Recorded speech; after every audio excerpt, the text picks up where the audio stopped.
Good morning, guys. My name's Tony Maritato. I'm a licensed physical therapist, and to the side of me, you can see an individual from my physical therapy clinic. Right now, the video is paused, but I want you to imagine that person walking downstairs. You can see how the joint angles, the positioning of the body, everything is very similar to somebody who would be walking downstairs in a forward direction, foot over foot or step over step pattern. Now, in my Facebook group, and you're welcome to come join, it's the Total Knee Replacement Support Group for Kind People. Somebody asked about going in reverse on an elliptical trainer. Is it good to do? Are there benefits to it? What's going on? So I'm going to play this video.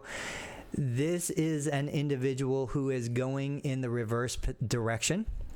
And right there, again, if I kind of stop and freeze frame, if you think about what's happening during this motion. So what's going to happen here in the next second or two is this individual is going to press down and back through the right foot, the foot that's closest to the camera. And the quadricep muscle is going to be the primary muscle working to extend the knee in that direction. If this individual was going in the forward direction, what would happen is the glute, the hamstring, the quad, they would all be working together to bring the foot forward and kind of push the foot down. But when you're going in reverse, it tends to be a more quad dominant exercise because of the position of the foot relative to the knee, center of gravity. The quadricep is going to be doing more of the work. Going in reverse allows you to accentuate the knee extension, and it allows you to prepare the body for going downstairs in the forward direction.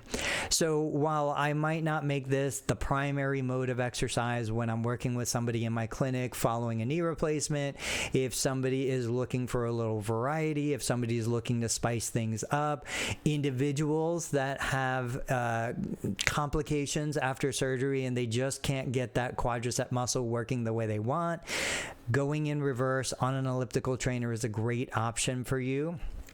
I will typically recommend my clients do anywhere from 25 to 30% of their time going backward on the elliptical, and then the rest of the time going forward. We might switch every couple minutes. We might do 7 minutes forward, 3 minutes backward.